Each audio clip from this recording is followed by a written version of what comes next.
ao mesmo tempo na cadeira ali pensando no quanto tem sido gratificante cada vez que nós chegamos aqui poder voltar para nossa casa revigorada. Essa tem sido uma grande alegria para nós. E de verdade, irmãos, eu tenho tudo planejado. Engraçado que depois de uma certa idade a gente tem dificuldade. Eu vi o pastor Jair falando hoje pela manhã sobre o celular, né? Tava uma parte no celular, outra parte no esposo, uma parte no notebook, alguma coisa falhou. O meu não foi esse caso, o meu está sendo, os meus óculos falharam. tem menos de 8 meses que eu troquei, mas já estou tendo dificuldade. Então eu vou deixar a Bíblia aberta e também o celular, porque é o plano B, tá bom? E outra coisa, irmãos, a responsabilidade maior também que eu vejo, além da palavra de Deus, de nós compartilharmos a palavra de Deus, é uma coisa que eu tenho lutado cada ano que passa, é tentar controlar a parte emotiva, porque às vezes eu acabo me emocionando. E até mesmo quando eu estou preparando o texto e quando recebi o convite, não lembro exatamente a data, mas o pastor Eduardo estendeu esse convite, e eu não lembro quanto tempo eu demorei para responder, mas ao responder eu já logo comecei a pensar no texto, no que ia falar e na responsabilidade também de lembrar um pouco da nossa passagem por aqui, do que o seminário tem representado para a nossa vida e ministério, mas também falar de pessoas que marcaram, tá vendo? A nossa vida, a nossa história. Mas eu vou deixar um pouquinho mais para o final, senão eu não vou conseguir falar do principal aqui que eu digo, não diminuindo a outra parte, mas a parte da palavra de Deus.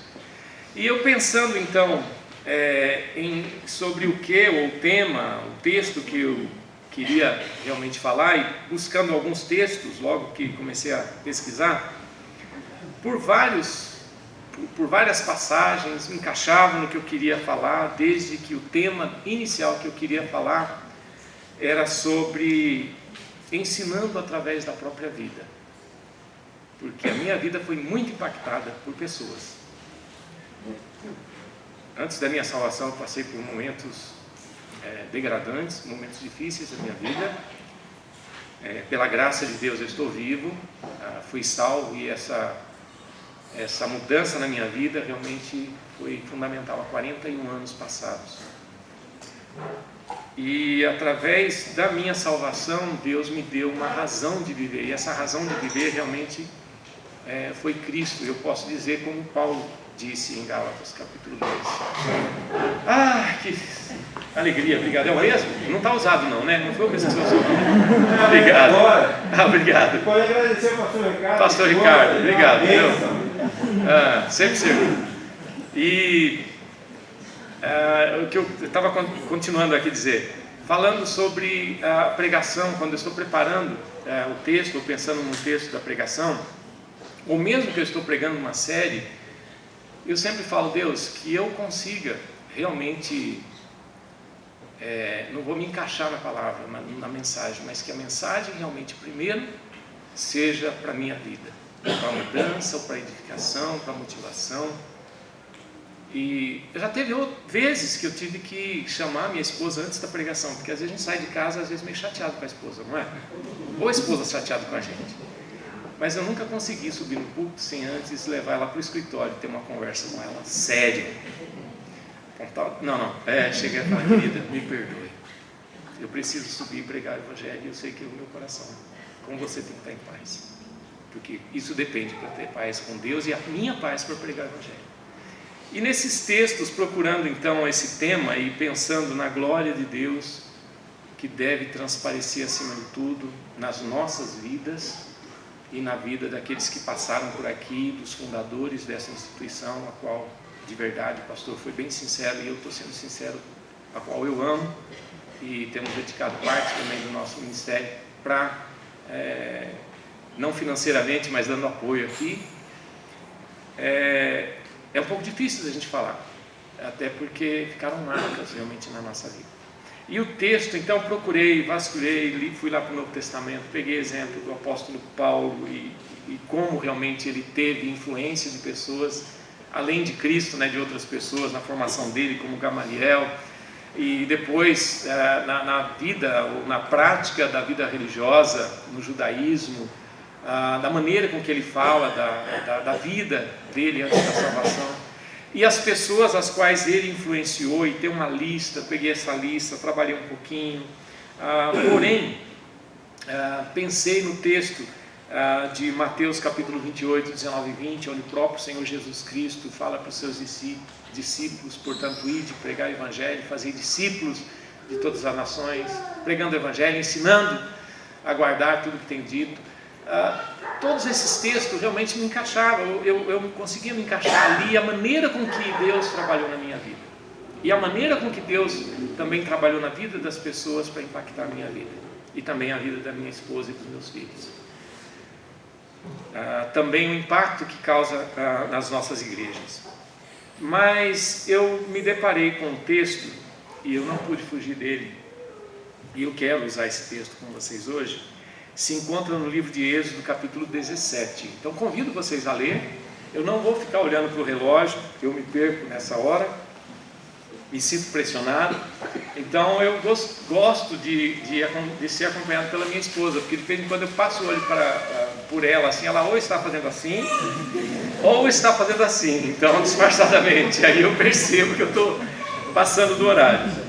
Mas às vezes eu fico meio chateado, falo, poxa, o Espírito Santo está aqui dando umas fisgadas, mas ao mesmo tempo a gente respeita o tempo de cada um de vocês. Êxodo capítulo 17,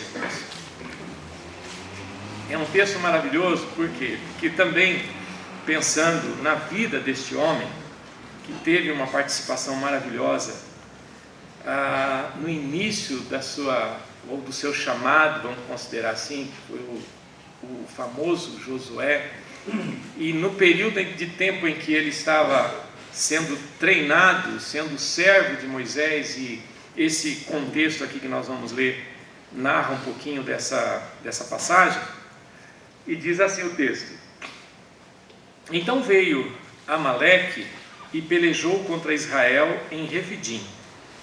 Com isso ordenou Moisés a Josué: e escolhe-nos homens e sai a peleja contra Amaleque. Amanhã estarei eu no cimo do outeiro, e o bordão de Deus estará na minha mão. Fez Josué como Moisés lhe dissera, e pelejou contra Amaleque. Moisés, porém, Araão e Ur subiram ao cimo do outeiro. E quando Moisés levantava a mão, Israel prevalecia. Quando, porém, ele abaixava a mão, prevalecia Amaleque. Ora, as mãos de Moisés eram pesadas, por isso tomaram uma pedra e a puseram por baixo dele, e ele nela se assentou. Arão e Ur sustentavam-lhe as mãos, um de um lado e o outro do outro. Assim lhe ficaram as mãos firmes, até o pôr do sol. E Josué desbaratou a Amaleque e o seu povo a fio da espada. Então disse o Senhor a Moisés: escreve isto para a memória num livro e repete-o a Josué, porque eu lhe hei de riscar totalmente a memória de Amaleque debaixo do céu. E Moisés edificou um altar e lhe chamou: o Senhor é a minha bandeira. E disse: porquanto o Senhor jurou, haverá guerra do Senhor contra Amaleque, de geração em geração. Deus, nós te louvamos, nós te rendemos graças por esse dia. Obrigado pelo que o Senhor já tem feito durante esse tempo das conferências, durante a existência, esses 45 anos da existência do seminário. Oramos por cada pessoa que teve participação aqui enquanto vivo, outros já estão na eternidade. Obrigado, Deus, pela existência desse lugar, pelas pessoas que estão envolvidas aqui na formação de obreiros. E eu peço também, ó Deus, nessa noite, que o Senhor fale ao nosso coração através da Tua Palavra, nos motivando, nos repreendendo, nos alertando, mas principalmente, Deus, que o Senhor faça transparecer a sua glória, Pai. Não a nós, mas ao Senhor. Nós te louvamos e te agradecemos em nome do Senhor Jesus Cristo. Amém. Amém. Muito bem, irmãos. Eu quero falar, sim, vou citar alguns nomes. Eu sei que não é possível citar ou usar alguns exemplos aqui, todos, mas saibam, dos que estão aqui, até mesmo os irmãos que vêm da sua igreja prestigiar as datas que vocês conseguem chegar aqui para o seminário, com certeza, e para nós que viemos também às vezes de longe para estar aqui no seminário, é muito gratificante, de nós podermos, depois até se possível, pastor Alan, não sei quem é que está transmitindo aí, de pegar a visão aqui que a gente tem daqui, se puder transmitir, seria muito bacana. Quebrei a linha de raciocínio, mas vamos lá, vamos voltar aqui. É emoção. Pensando então um pouco nesse texto, irmãos, e da maneira com que Deus tem trabalhado na minha vida através desse texto, eu me envolvi de tal maneira que eu me sinto até agora como se estivesse ainda entre esses soldados desse exército. E vamos pensar um pouquinho no contexto aqui daquela época. Josué então estava seguindo ou sendo um discípulo aqui de Moisés. Pelo que nós entendemos muito bem, Josué foi o sucessor de Moisés. Ele teve esse início, e essa etapa da vida dele foi o momento então que ele recebeu uma ordem do próprio Moisés para que ele pudesse formar um exército. E não era um exército, ele não tinha que sair para ver quem atirava melhor, quem atirava flecha, naquela época, quem atirava pedras melhor, mas ele estava no meio de pessoas que talvez nem conheciam de armas, não sabiam de armas. E eu quero que você, ao mesmo tempo que eu vou falar desse contexto, a gente tentar trazer para o nosso contexto também, e vocês vão entender um pouquinho mais do que eu vou falar.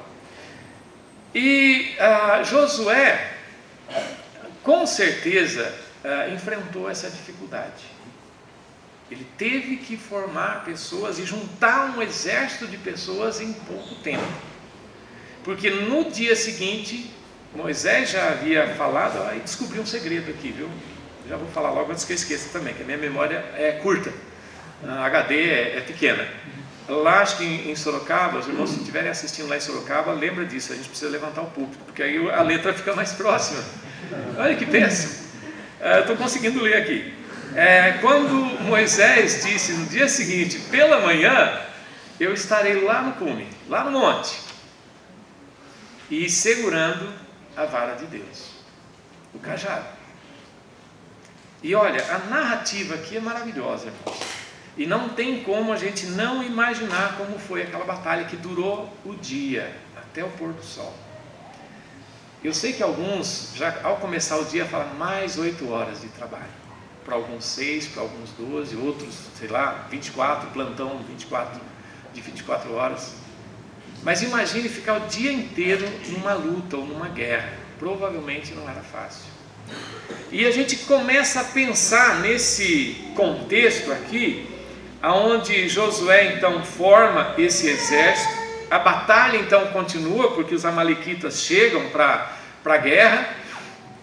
E aí a cena que a gente pode imaginar, e eu quero que vocês pensem nessa cena, e aí então cada um de vocês, como eu tenho feito, tentando aplicar para a nossa vida, para o nosso conceito de seminário, igreja, seminaristas, pastores, grupo de oração. E olha, no decorrer das mensagens que hoje, eu não conseguia de ontem, mas a de hoje, as mensagens que eu ouvi, tem seguido essa linha da importância de fato de nós sermos conhecidos e conhecer realmente com quem estamos trabalhando. Eu lembro bem que o pastor Ulisses falou de manhã que as pessoas no nosso bairro precisam nos conhecer e não conhecer apenas o nosso carro.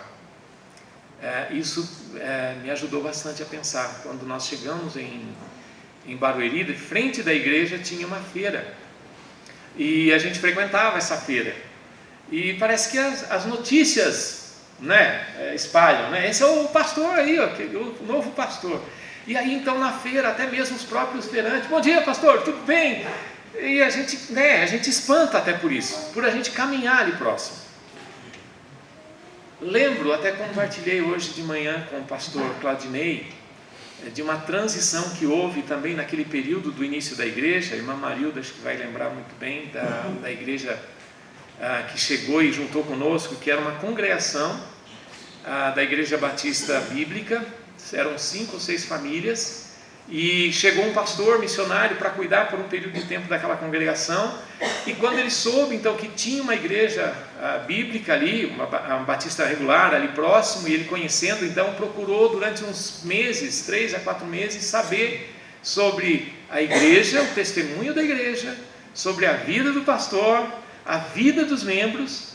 E aí depois que ele passou a conhecer então um pouco da vida da igreja, do testemunho da igreja, aí ele me chama para conversar.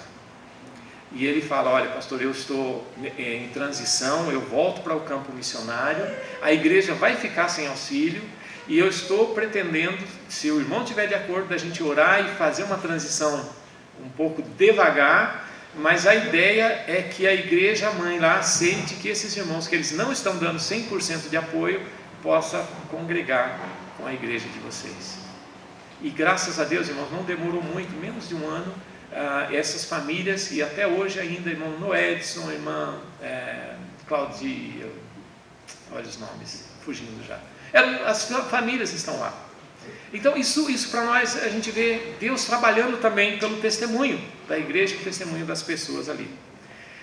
Josué, eu imagino ali tentando evangelizar e ganhar almas, ou arrebanhar pessoas. Hoje de manhã também ouvimos sobre o princípio de oração, pastor Ricardo motivando a igreja, motivando pastor Ulisses a orar por obreiros, a orar pela necessidade do seminário.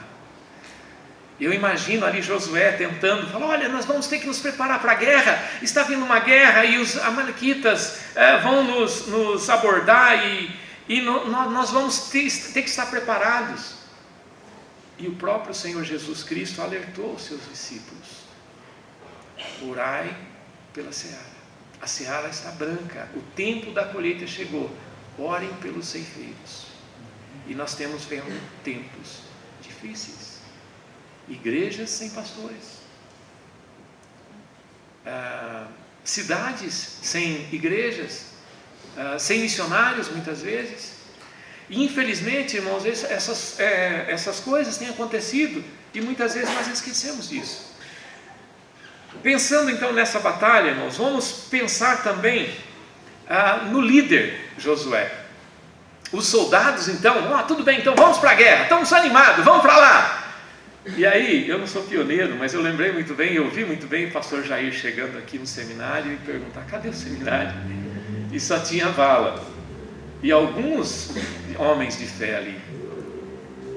E muitas vezes, irmãos, na guerra, ou na batalha, na vida espiritual, irmãos, às vezes parece que nós não enxergamos, e nós precisamos de fé, nós precisamos de acreditar em algo para poder dar continuidade, dar o próximo passo. Então eu acredito que Josué também não foi fácil. Às vezes ele tem que motivar os seus soldados ali quando chega 10, 11 horas da manhã, já pensando no almoço, e eles não poderiam parar para almoçar. Já pensou parar numa guerra para almoçar? Não tem como. E cadê a motivação? Vamos pensar dessa maneira: quem é que vai trazer um lanchinho da tarde? Quem é que vai levantar a bandeira aqui, a bandeira branca, de pausa aí? Vamos dar um tempo na guerra para nos alimentarmos? Mas é interessante nós pensarmos em outros personagens. Eles não estavam sozinhos naquela guerra. Não era só o líder Josué, que foi ali passado pelo teste. Não eram só os soldados, mas a promessa de Moisés, o líder por excelência, que vamos chamar. Ele disse: eu estarei com vocês, mas eu estarei lá em cima no monte. Eu, Arão e Uri estaremos lá. E é interessante, irmãos, que nessa guerra, ou nessa batalha, ainda, além dos soldados, além de Josué, Moisés e seus assessores, havia um diferencial. Moisés disse: eu não vou estar sozinho. Quem mais estava com ele? Eu deixo vocês falarem. Deus. Ele disse: a vara de Deus vai estar na minha mão. E eu poderia falar: oh, glória a Deus. Amém.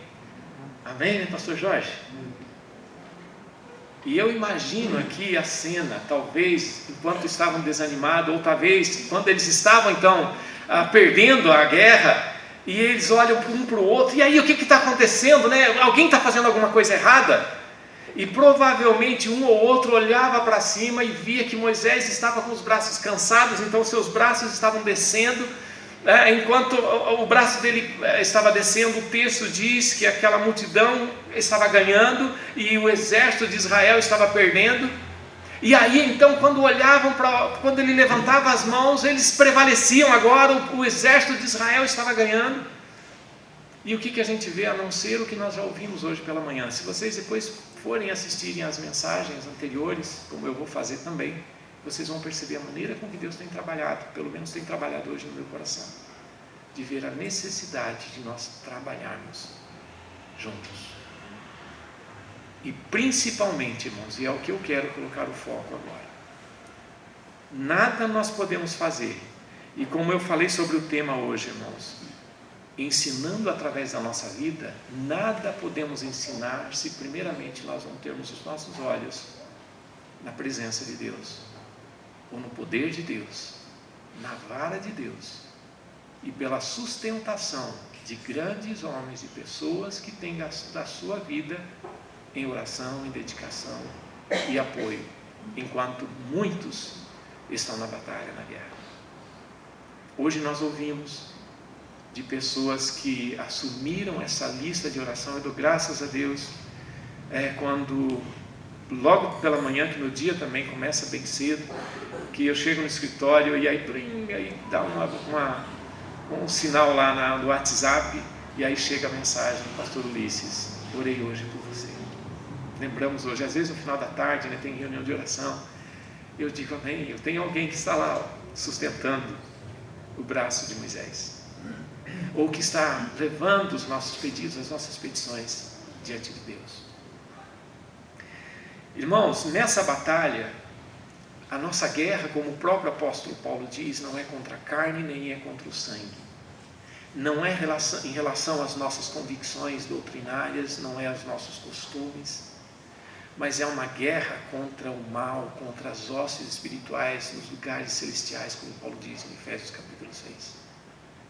E nós precisamos, irmãos, a cada dia, estando lá embaixo, junto com qualquer outro que seja o líder, como soldado na batalha, como eu ouvi hoje aqui alguns testemunhos de irmãos pregando o evangelho nas ruas, indo no campo de batalha, nas prisões ou nos lugares mais distantes, quando muitas vezes muitos não querem ou às vezes não podem chegar, mas enquanto isso existem líderes incentivando, motivando, como muitos foram motivados por Josué naquela época. Gente, vamos, olha lá para cima, nós estamos sozinhos.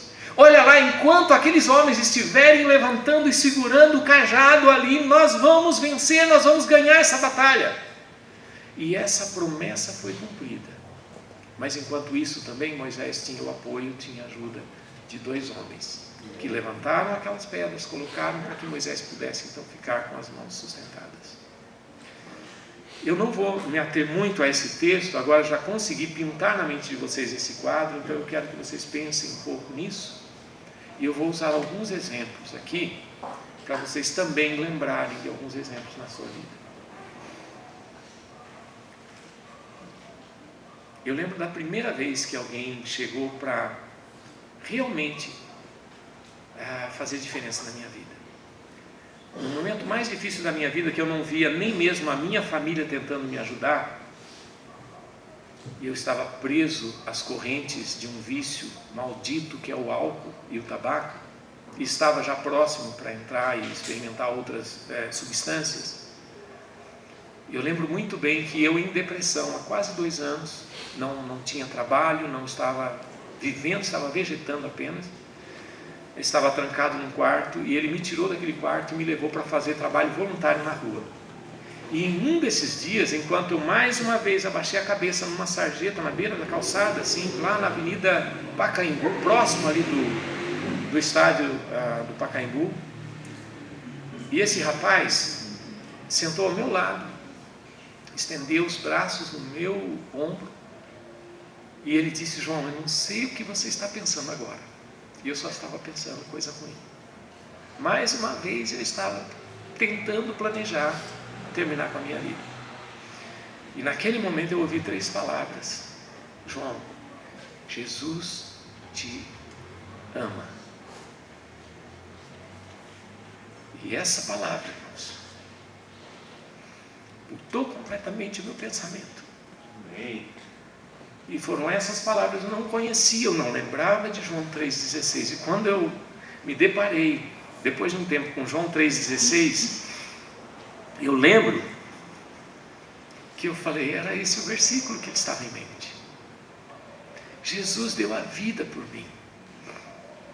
Eu entendi a necessidade e procurei ajuda também numa igreja.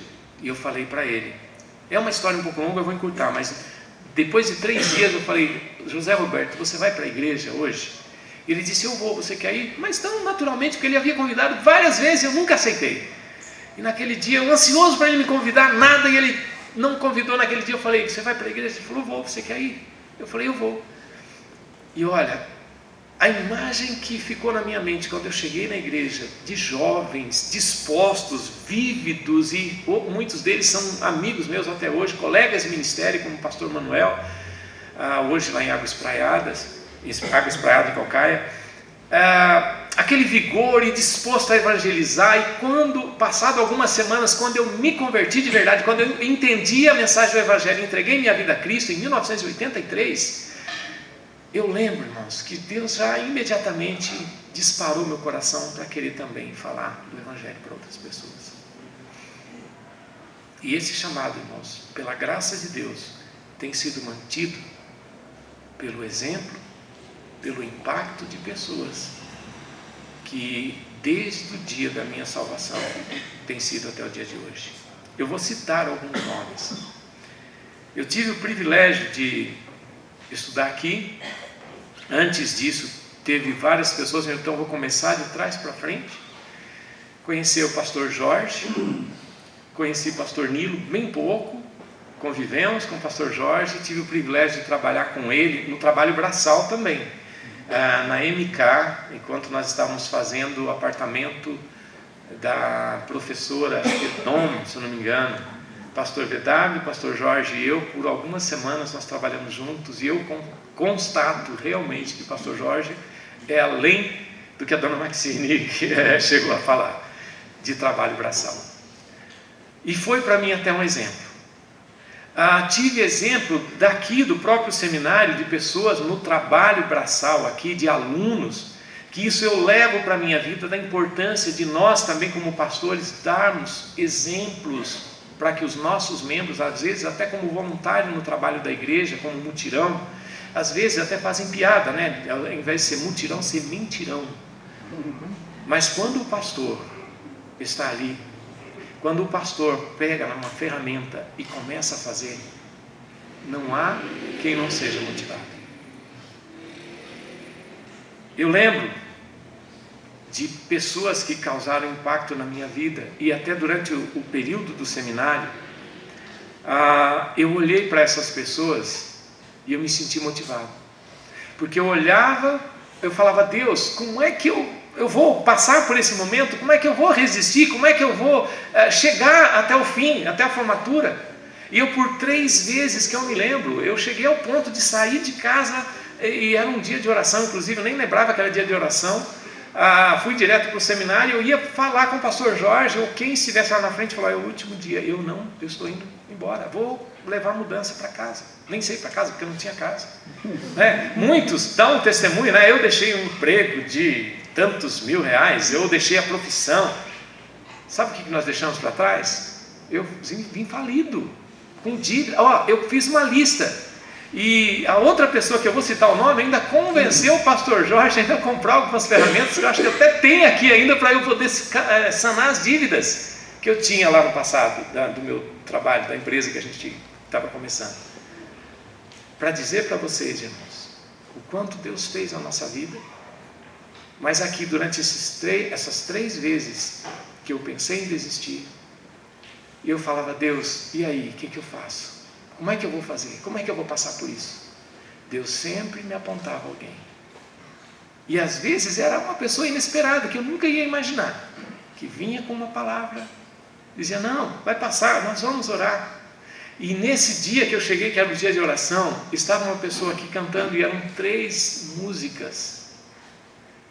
E eu vou dizer para vocês que naquela cadeira, acho que o Vandete era o meu último ano, se eu não me engano era o primeiro semestre daquele ano, e eu lembro que eu comecei a chorar, porque as músicas estavam falando no meu coração: meu Deus, como eu sou ingrato, como eu sou miserável, que eu não consigo enxergar isso.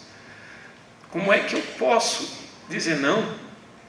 Eu não consegui chegar até o pastor Jorge, ainda bem, né? Porque Deus trabalhou no meu coração aqui. E eu voltei para casa, animado novamente, porque Deus mostrou que essa vara alguém estava segurando.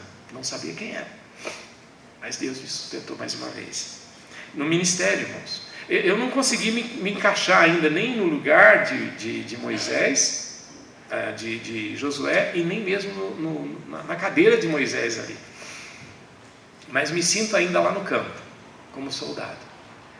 Mas uma coisa é certa, irmãos: quando nós, mesmo passando por qualquer situação, nós podemos elevar os nossos olhos a Deus, como o escritor de Hebreus diz, não desviando o nosso olhar do autor e consumador da nossa fé, mas sempre Deus vai apontar alguém, dizendo: olha para a pessoa, olha para aquele. Eu vou falar um exemplo aqui. A Igreja Batista Nova Vida em Sorocaba, por culpa do pastor Eduardo, pastor Sean e acho que outro missionário, ou outros missionários e igrejas, compraram um terreno de mais de 3.500, 3.600 metros no total. Acho que mais ou menos por aí. 3.300. Olha, aí eu aumentei um pouco, né? E dá trabalho para cuidar. E eu vou dar um exemplo agora de um dia que nós estávamos em 3 pessoas fazendo a limpeza, 2 pessoas estavam de folga, me parece que era um dia da semana. E nós juntamos lá, estávamos fazendo o corte da grama, e aí as 2 pessoas foram jogar as folhas que nós tínhamos tirado, a grama, e foram jogar para o descarte. E aí uma pessoa passou na frente do portão e me viu sozinho lá, naquele sol quente, eram umas 11 horas da manhã, rastelando aquela grama. Me viu, passou direto. Eu não vi essa pessoa, mas depois, enquanto eu estava, já tinha tomado banho, a gente já tinha terminado o serviço, já tinha almoçado. Aí toca o interfone, minha esposa atende: pastor João está aí? Aí eu fui atender: pastor, eu vim aqui trazer uma pessoa para ajudar, eu vi que o senhor estava limpando a igreja, e essa pessoa é membro de uma outra denominação, outra igreja. E eu fiquei tão impactado com aquilo, eu falei: puxa, irmão, não tinha nada a ver com a gente, não tinha, não tinha responsabilidade nenhuma, mas me ensinou uma lição muito grande. Ele trouxe mais um companheiro e estava pronto a ajudar. Eu falei: não, nós já terminamos. E ele tem sido uma grande ajuda, até mesmo no nosso ministério, no ministério que a gente começou e tem ainda o objetivo de continuar com a área da dependência química. É meu companheiro no período que ele pode. Esse eu vou ter que citar o nome. E até hoje ainda serve. Hoje ele tem mandado mensagem: olha, pastor, vai morrer de fome se não chegar para o almoço, se não chegar para o café. O irmão Frank William, não sei se ele lembra disso, mas ele chegou lá, a gente já tinha terminado o serviço, mas ele pronto para ajudar. No meio da batalha, antes mesmo de Deus ainda chamar ele, eu já falei: puxa, Deus pode fazer mais do que isso na vida dele. E eu vou dizer para você, para muitos que talvez na nossa região lá de Sorocaba, muitos, talvez pastores, alguns da igreja, podia falar: O Frank e o William ir para o seminário? Talvez Josué chamando um ou outro ali para a guerra, e o outro olhando e falou: esse daqui vai guerrear? Já parou para pensar nisso? Quando Deus enviou Samuel para ungir o rei, e foram apresentados os melhores, os mais elegantes, os mais fortes, nenhum deles passou. E aí Samuel, ainda por Deus, pergunta: tem mais alguém? Ele fala: tem sim, mas ele é pastor de ovelha, ele trabalha no campo. E foi esse que Deus o chamou. E a gente precisa lembrar, irmãos, é que Deus chama, Deus capacita e Deus nos coloca onde Ele nos quer, a posição que Ele nos quer. Pensando ainda um pouco mais, irmãos, uma das pessoas que mais marcou a minha vida e tem marcado a vida deste seminário durante as décadas, hoje está na eternidade. Eu tive o privilégio de morar com ele, ou dividir as salas da igreja em 1995, quando nós saímos daqui. Nós não tínhamos ainda casa lá em Barueri. Ele foi o meu maior incentivador para irmos para o ministério em Barueri, foi o maior incentivador de nós virmos para o seminário. Ele é também o que convenceu o pastor Jorge a comprar essas máquinas. Pastor Robert Jones. O pastor Jair já falou um pouco dele sobre ele de manhã. Este homem, nos primeiros dias da nossa chegada na igreja de Cotia, quando conhecemos a igreja em Cotia, eu estava arrasado, vindo de uma vida cristã sem orientação, por 8 anos de conversão, e não conhecíamos a igreja batista, estávamos ainda desorientados. E eu lembro que em uma dessas visitas eu me desabei com o pastor Roberto. Eu disse: pastor, eu sei que Deus tem algo na minha vida, eu não sei o que é, como Ele vai fazer, mas eu tenho muitos problemas para resolver.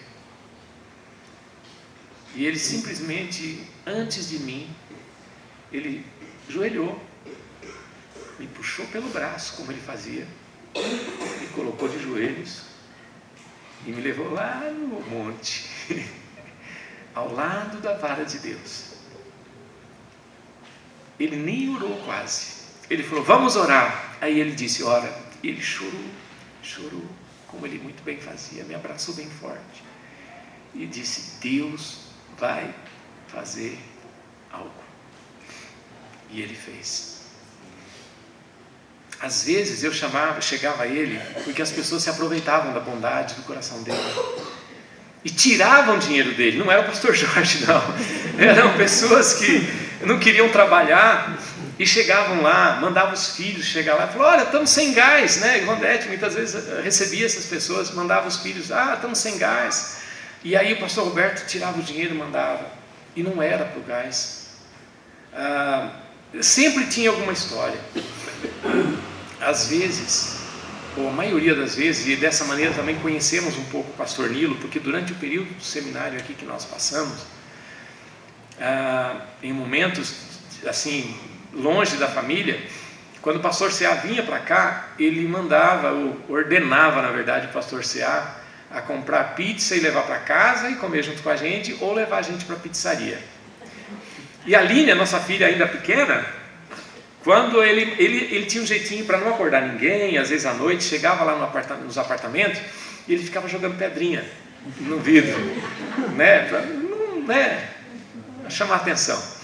E aí eu lembro de um dia que a Aline foi olhar na janela, isso foi no nosso último ano, acho, e ela subiu correndo as escadas e falou: é o pastor Pizza, é o pastor Pizza!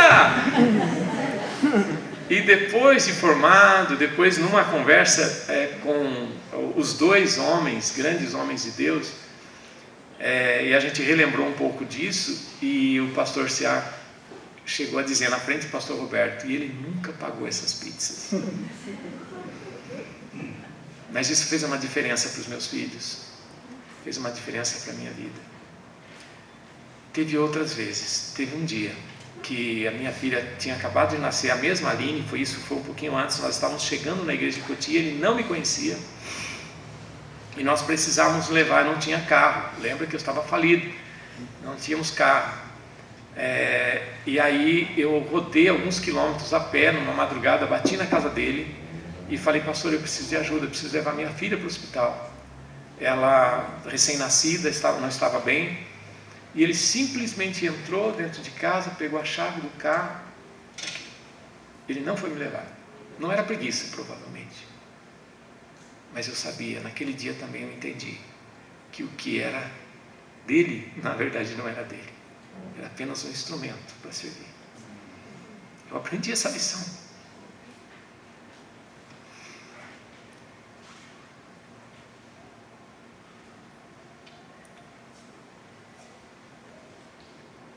Às vezes até minha esposa saindo com o carro, graças a Deus a gente conseguiu.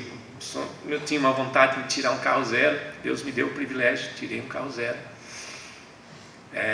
Algumas semanas depois, eu acho que foi nesse período, minha esposa saiu, ela tinha um pouquinho de receio de sair de carro, de dirigir, e um dia liga desesperada, e dizendo: meu bem, eu acabei encostando o carro, batendo o carro. Eu falei: você está bem? Também. Falei: mas e o carro? Eu falei: tudo bem, pega o telefone da pessoa, conversa, coloca no telefone, é só um carro. E isso realmente, para mim, irmãos, isso é uma lição de vida que eu aprendi desse homem, de que nós não temos nada e não vamos levar nada. E até hoje, enquanto ele era vivo, eu lembro o pastor Eduardo falando do fato dele ligar e perguntar: está precisando de dinheiro? Tem alunos precisando? Ele sempre tinha uma cota de alunos, ele dava uma bolsa realmente que era dividida entre os alunos. O exemplo da vida. Eu lembro que várias vezes ele estava na lista da pregação, e ele pegava o texto e mandava alguém ler, e ele, versículo, ele falava, e a gente entendia a linguagem do coração. A gente entendia o amor, que às vezes também ele se emocionava e transmitia com emoção. Era um homem, e sempre foi um homem, brincalhão, fazia minha esposa rir demais. Nas reuniões que a gente tinha em família, entre os missionários e o pastor, que éramos pastor, ele e o Vandete, e eu vou confessar, olha, já me olhou feio, era uma disputa entre os dois, ou quem ganhava ou quem tirava mais vantagem do outro. E pastor Roberto era bom no jogo, não era? Ele era. Mas o exemplo da vida cristã, ele e Dona Corina fizeram diferença na nossa vida. E cada vez que eu passo por momentos difíceis, Deus faz eu lembrar que ele, em momentos difíceis, ele estava lá junto no altar, no monte, em oração. E eu sei que muitos hoje estão fazendo isso. E eu sei que muitos com qual nós podemos contar. E até mesmo como o Frank William, com a disposição que ele tem, e eu acredito que seja aqui no seminário também, e continue assim, seja firme, irmãos. Deus vai te dar o maior privilégio que você tem, porque eu sei que quando nós dispomos o nosso coração, nada pode nos segurar. Verdade. E Deus pode fazer muito na vida de cada um de vocês como seminaristas. Talvez você nem saiba o que vai acontecer amanhã. Talvez você fale: eu estou aqui na guerra, estou como soldado aqui. Mas pode ser Deus colocar você num lugar de honra, de um lugar que você vai ter de destaque. E lembre-se de uma coisa, o mesmo exemplo que eu vou usar aqui, Ulisses disse: olha, seja conhecido não pelo que você tem, mas pelo que você é. Eu digo, não olhe para as pessoas, porque nós falhamos. Moisés não foi 100% certo. Arão teve os seus momentos. Ur, com certeza. Josué também. Mas as lições que eles levaram para a vida, irmãos, fizeram diferença na vida de outras pessoas. Isso é o que importa. Você olhar e dizer: o Senhor é a minha bandeira. Amém. A glória é para Ele. Esse seminário existe porque Deus motivou pessoas, famílias, igrejas, e até hoje tem sido o sustento para essa obra. Deus mantém o seu cajado. Nosso Deus e nosso Pai, não para a nossa glória, Deus, mas para a glória do Senhor, que o Senhor possa nos usar e usar a cada um aqui, trabalhar na vida de cada um, daqueles que estão para formar, daqueles que irão ainda ingressar nesse ministério, nessa guerra espiritual, mas para a glória do Senhor, para o bem do reino de Deus, que o Senhor seja honrado, seja glorificado para todo sempre. Em nome do Senhor Jesus é que nós te louvamos. Amém. Amém. Obrigado, pastor Eduardo.